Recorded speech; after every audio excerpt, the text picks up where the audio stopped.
Great morning, you guys. We're out here in the middle of the Pacific Ocean.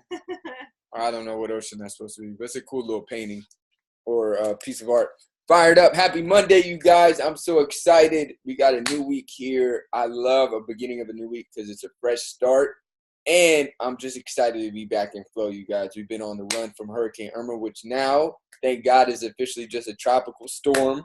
Thank you, God. So we'll hopefully be heading back to our new place, maybe in the middle of the night tonight or tomorrow. So fired up for that. Grateful that it didn't escalate into something that was crazy. And just really excited to get back in the flow. And Triple M is a perfect way to do that because it starts our week off in the direction we want to go. So fired up. Today, we're going to be listening to a guy that I really I admire his cool confidence, very cool as a cucumber guy. You know, you got to be cool sometimes. When things get crazy, you got to be cool and collected. And this guy is the epitome of that. His name is Sharma. He was a lawyer in the past, best-selling author. Some of my favorite books that he's written is The Monk Who Sold His Ferrari and The Leader Without a Title. Those are two amazing books, and they're more in story mode. So it's not like lectures and a lot of research. It's a story, but a story that tells a lesson. So very good. He's going to be talking about 5 practices that successful people do. He calls it SOP, Standard Operating Procedure for the Successful People. So you want to get your notebook out. If you want to be one of the successful people on the planet, you might want to learn their standard operating procedure. And then at the end, of course, we're going to share some takeaways and then get to our week. So without further ado, let's get it. Sharma, Standard Operating Procedures for the Successful. Let me know. Give me a thumbs up if you guys can see the video. Predict success. These are 5 SOPs, Standard Operating Procedures. You guys see the video here? I encourage you to wire into your daily life through consistent practice. Because as you know so well, consistency is the mother of mastery. It's not what you do once every year that is going to allow you to live a legendary life. It's what you do every single day. Which brings me to ritual number 1, the ritual of early rising. The way you begin each day sets up the way you live each day. I mean, the Spartan warriors said it so well. Sweat more in training, bleed less in war. And if you want to be literally undefeatable in business, literally unstoppable in life, you really want to dial in your morning routine. And so you want to do things like starting the day sweating, because that releases BDNF, brain-derived neurotrophic factor, that repairs brain cells from stress. You want to sweat because that's going to increase your metabolic rate, which is going to give you energy. And we live in a world where energy is even more valuable than intelligence. You want to, in your morning routine, take the time to write in a journal so you actually can detect your values, reconnect with your goals each day, get to know yourself even more, because awareness is the beginning of transformation. And you want to get your morning routine right so you take some time at the front end of your day to learn. Because as you learn more, you know you're going to achieve more. And as you understand better, you can achieve larger. Which brings me to the second ritual that will predict your success. And it's the ritual of strategic time blocking. So you can tell me that excellence matters to you, that productivity is a value that you adore, that being great in business is important to you, that being a world-class family woman or family man is an imperative for you. But show me your schedule and I'll get a sense of your true values. I mean, your schedule each day really does predict the rest of your life. So it's not about what you talk about, it's about what you actually schedule. And the things that we schedule are the things that get done. And I'm going to repeat that again because it's so important. But the things that you schedule are the things that get done. There's something absolutely powerful about taking out a written piece of paper, and I like writing it, and having that map right in front of you. It's almost like a war sheet. You're like a warrior, and every day is a battle, but obviously a positive battle, a productive battle. But you literally start to schedule out every single day. And I do it on Sunday mornings. It's like a sacred routine that I do. And I take out this piece of paper And I literally do Monday, Tuesday, Wednesday, Thursday, Friday, Saturday, and Sunday. And I call this my blueprint for a beautiful week. And actually, you don't need a formal template. You can do it in your journal. You can do it on any piece of paper. You can do it on a big piece of paper so you see it all day. And again, I like writing it out because if I put it in my digital device, I forget about it. I'm a very visual type of a person, like a lot of creative people. And so what I do is, this is the ritual of strategic time blocking. I block out times at the office with my team. I block out times in creative work. I actually block that out. I block out times for beautiful family dinners with my loved ones. I block out my 2 massages every week. I call this my 2 massage protocol. It's really a great source of staying on the top of my game and having tons of energy. I block out my 5 a.m. routines. And literally, after this process, it takes me about 45 minutes to do, like I say every Sunday morning, I have blocked out my highest priorities. And so now I have a visual template, a visual map for a world-class week. So the second ritual that will predict your success is the ritual of strategic time blocking. Why? Because the things that get scheduled are the things that get done, and vague goals lead to vague results. But with precision of these time blocks and a very detailed schedule, you will do remarkable things in your week. Which brings me to the third ritual that will predict your success, the ritual of over-delivering. It is so rare in business and in society right now to see people that consistently go the extra mile. You're in a restaurant, the server generally gives you what you expect or less than what you expect. You go into a clothing store, it's what you expect or less than what you expect. You do business with any organization, it's generally delivering on what you expect, but more often, even less. So you have a gorgeous opportunity to lead the field in everything that you do by doing one thing, practicing every single day, because it's a muscle, the ritual of over-delivering. Don't just give your customers what they expect, give them 10x more than what they expect. Don't just give your organization what your manager, what your boss, what the organization is expecting from you. Show something that is so rare in today's economy. Initiative. Initiative. So you're asked to do a project, give them 5 more things than they expect. You're asked to give a presentation on something, go the extra mile. Consistently dial in the daily habit of over-delivering on people's expectations. And guess what? You become a merchant of wow. You become indispensable to your organization. I wrote a book a little while ago called The Greatness Guide, and one of the chapters talked about the importance of being indispensable. And I learned that when I was a young lawyer. And I remember talking to my mentor. And I asked my mentor, you know, the top litigator at this firm, how come he is the icon of the legal profession in this region? And my mentor looked at me and said, Robin, because that person is indispensable to this firm. Well, how do you do that? By practicing the ritual of over-delivering every single day for the rest of your life. Which brings me to ritual number 4 that will definitely predict your success. The ritual of daily learning. And I call this the 60-minute student. The 60-minute student. No matter how busy you are, no matter what's on your plate, you absolutely must, if you want to be legendary in your marketplace, you absolutely have to do this. Schedule 60 minutes a day for your learning. It could be listening to audiobooks. It could be the next day listening to a podcast. It might be reading quietly. It might be writing in a journal, because writing in a journal about what you're learning, what you learned from your day, what you're learning from your life, that is learning. But 60 minutes a day, I absolutely challenge you with great love and respect. Wire it into your day, because that ritual will allow you to know more about your field than anyone who's ever done your field in the history of the world. I mean, education is inoculation against disruption. And as you know more, you can achieve more. And we do live in a world where there is such a fascination with entertainment. You know, and everyone loves pretty pictures. And it's really easy to spend the best hour of your best days looking at what your friends are eating. And I'm suggesting to you, you think like a student, because you're watching this mastery session because something deep within you wants you to be the master of your game. And here's the thing about every master. Every master thinks like a beginner. They're always learning.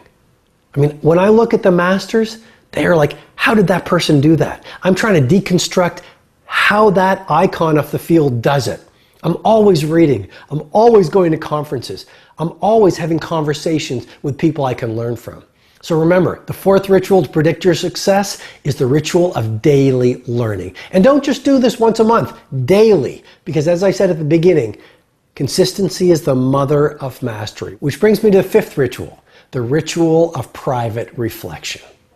Well, it's very easy to be busy being busy. But let me ask you, what's the point of being really busy in your work life or your personal life if you're busy around the wrong things? I mean, it makes no sense to spend the best hours of your finest days climbing these mountains only to realize on the last hour of your last day, you climbed the wrong ones.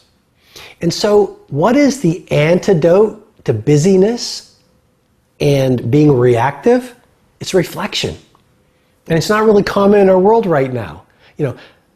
100 years ago, we would spend a lot of time on the farm. I mean, there wasn't a lot of technology. We spent a lot of time in reflection, taking these long walks, writing in a journal, having conversations with intimate friends where we would reflect on deeper things.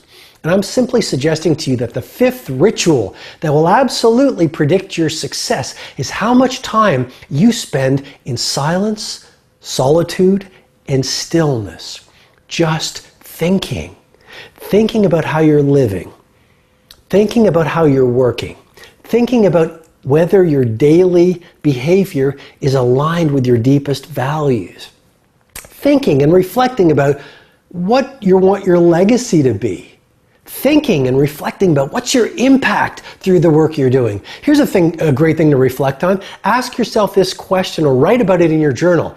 What is the one project that if I did it flawlessly over the next 3 months would literally change the game for me within my organization and within my marketplace?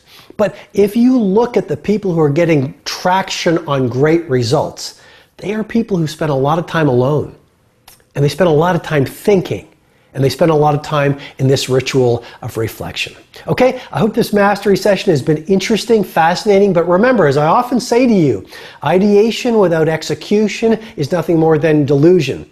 And so you want to take at least one of the 5 rituals and absolutely find the time to practice it today. Because when you do that, it's the beginning of a whole new way of working, a whole new way of living, and a whole new way of impacting the world that we live in. And our world has never needed heroes the way that we need heroes right now.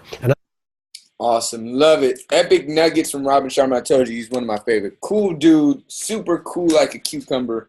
I don't know. I heard that saying. I always liked it. So, Rox, what are your takeaways? Let me fix my hair. No, I'm kidding. But yeah, I'm going to fix it. So for me, I really loved the very beginning part of it where he was talking about the ritual of over-delivering and giving people more than what they expect, especially in today's world. I feel like it's something like, for instance, like whenever we go places, we go to restaurants and things like that, for me, it's very few people that you actually get those people that go above and beyond, and whenever you do have somebody who goes above and beyond for you in whatever service it may be, like you're just kind of like, wow, and imagine if like I could be that person, that continuously over delivers to people to always give them that like, wow. And then they'll continue to want to be like around you. They'll continuously want to do business with you. So I thought that was really, really great. And then I love when he was talking about every master thinks like a beginner. and really just always being the student and always continuously like learning and never cease to learn and to grow. And I loved how he was talking about like setting aside 60 minutes. And he's like, the only time, like, for instance, like people, I'm not sure if he said this, but for me, this is what I got from it, is like whenever you feel like you know it all, it's a minute that you stop learning. And if you want to be a master and master your skills, and you got to know that it's going to take continuously like learning and growing every single day. So I thought, I love that. Spend more time reflecting, and at the end of the day, no execution equals delusion. I like it. I like it. Great takeaways. Okay, for me, and if you guys are at work and you can't share, or there's a reason why you can't share live, no problem. Put it in the chat bar. And if you guys can throw in where you're from, like we're in Pensacola Beach right now. It's cool to see where everybody's at. Put your name and where you're from in the chat bar, and then your takeaway too if you can't share live. I'm going to give you two of mine. I love what he started with. He said consistency is the mother of mastery. So I feel like that quells silences the you got to be a master to do anything right. It's like, no, the beginning of mastery is just doing it over and over and over. They talk about the 10,000 hour rule, which is for any master to reach mastery, it was an investment of 10,000 hours of their time into repeatedly doing the same thing. What's up, Loretta? I see you in Mississippi. Armani from Cherry Valley, California. Let's get it all around the world. I really love the wake up early principle. We just started listening to a book called The Miracle Morning by Hal Elrod. Really great book. I highly recommend it. I've heard it from a few people. I wanted to listen to it. And he talks about you want to pay attention to trends. And what I mean by that, he said, who's in the early morning club? And he started listing off all these people. Oprah Winfrey, Thomas Jefferson, The Rock, all these people. It was like 15 to 20 people I just happen to know, but there's many more than that. And I want you guys to ask yourself, who inspires you in your life? And do you think they wake up at whatever time they want or late? And when I asked myself that question, I'm like, I think they wake up early. And then I started to hear the saying, early to bed, early to rise are the successful people in life. So waking up early, and this is something he said that blew my mind. I was like, whoa. He said, think about what you tell the universe in your own subconscious mind when you press the snooze button. You know, who's been a snoozer? You snooze, you lose. I've done it a lot. I would set it like an hour before so I could snooze like 5 times. You know, I'm not, perfect with that. I was like, oh, well, at least I feel like I get more sleep. He said, when you snooze the button, you tell the universe, I would rather stay in bed unconscious than go and live my dreams, live to the fullest, enjoy my life. That's the signal your subconscious mind and universe gets. I would rather be unconscious in my bed than get up for a full day of fun, joy, and activity or purpose. And if you think about it, that is what you're saying. And I was like, dang, he said, it's like you're resisting your life. I was like, whoa.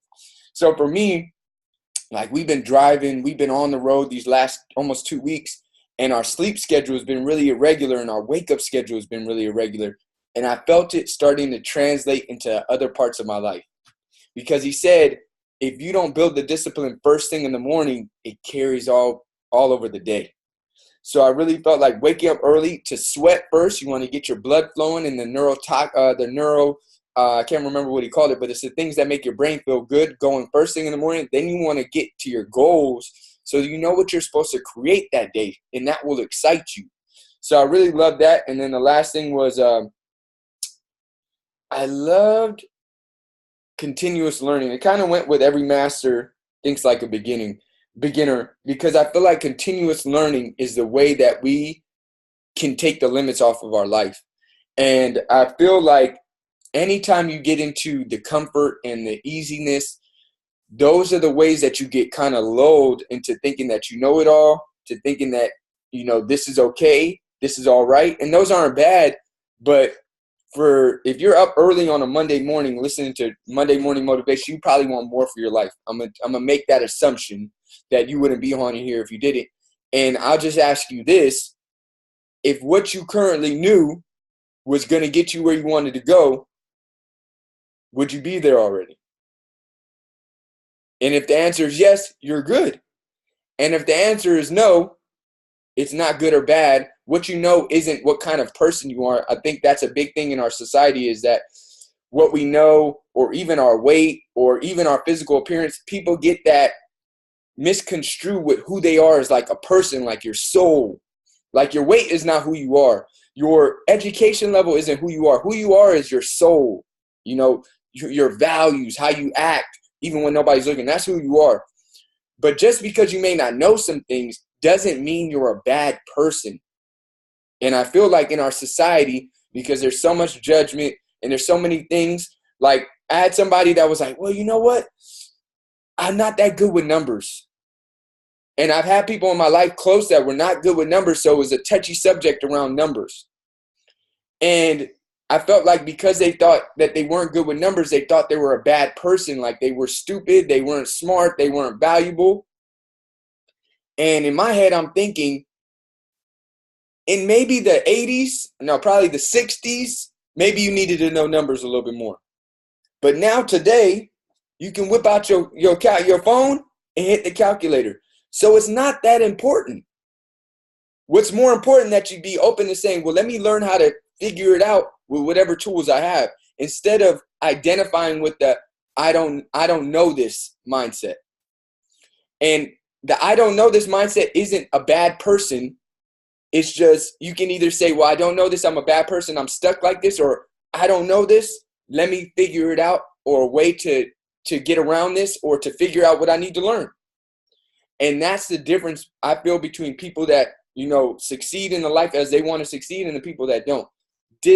Detaching from who you are from what you do, or what you know, or what you've been through. That's not who you are. That's just been a part of your journey, which can change now that you become aware. He said something else around awareness is the beginning of transformation. I really like that one.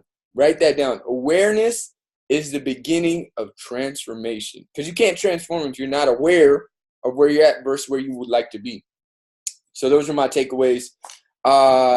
We got a takeaway from Ashley and Melody, and they're in Lake Elsinore. Takeaway: love the piece about effective scheduling and blocking out time for what's important in your schedule. I don't know about you guys, but I heard 2 massages a week. I was like, man, I'm down for that. So that caught my ear. I think it caught Roxy's ear too. She was like, yeah. So let's get a few takeaways. Give me a thumbs up or a smile if you're excited to share. Let's get it. Sergio, where are you from, and what's your takeaway? What up, guys? I'm Sergio. I'm in Fontana, California.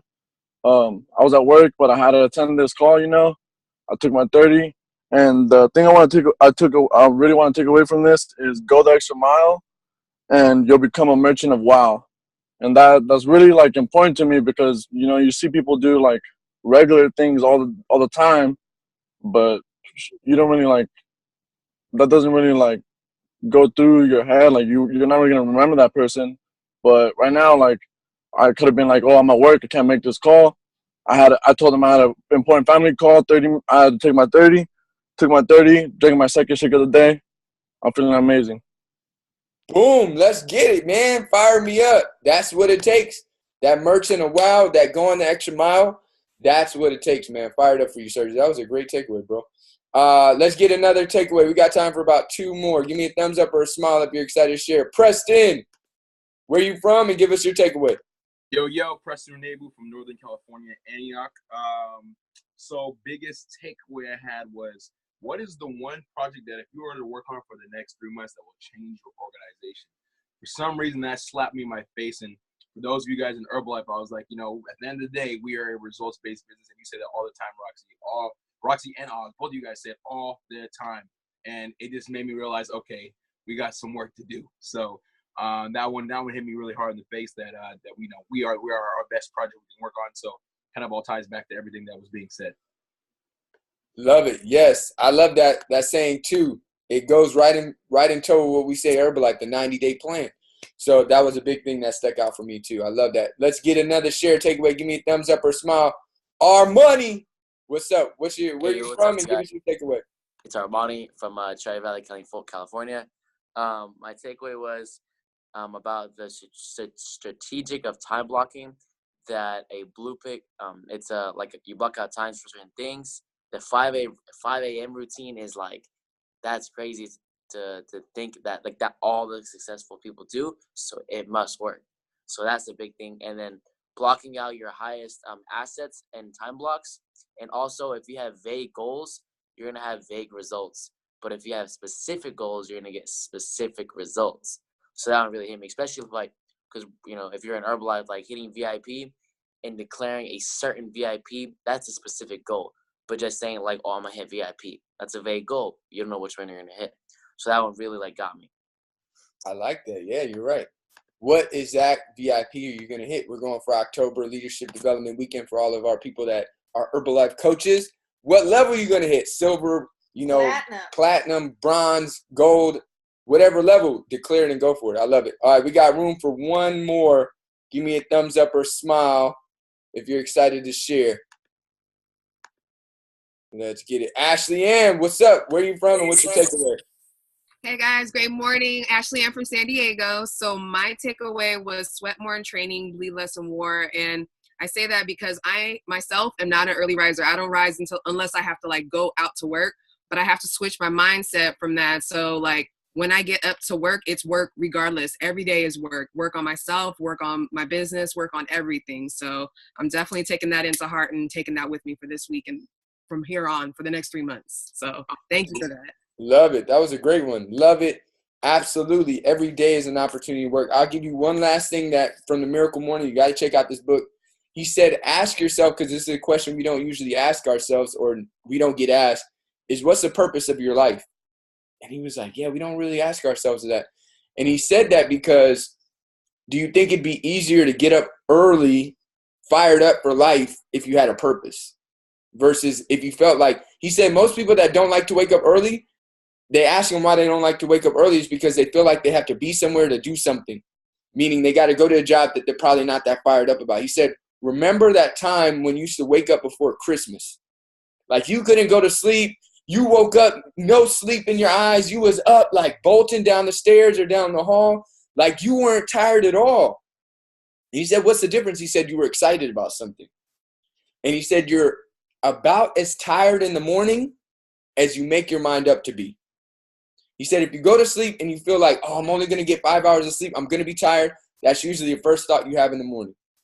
But if you go to sleep at night and you say, you know what, my body is amazing, I have everything I need, the good fuel, the good thoughts to give me amazing rejuvenation tonight, I'm going to wake up on fire, guess how you're going to wake up.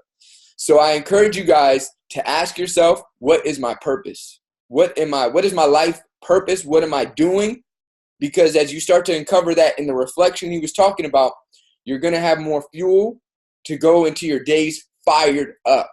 And this is a question I think you're going to have to continuously ask yourself throughout life. It's not going to be like, I found my purpose that one day in September and I was good. It's like sometimes your purpose are going to shift or going to add or going to shift, change. Maybe a family, maybe a business, maybe a career, maybe a passion, whatever it is. So I'm so excited. Thank you guys for tuning in. Thank you guys for all the amazing messages and positive support. All of Florida, I hope is doing well. And I hope you guys are being safe. We are excited. Can't wait to be in our place. And we will be doing Triple N from there next week. So I can't wait to show it to you guys. I'm going to take everybody on mute. Where you at? Give us some energy. Hey, great morning.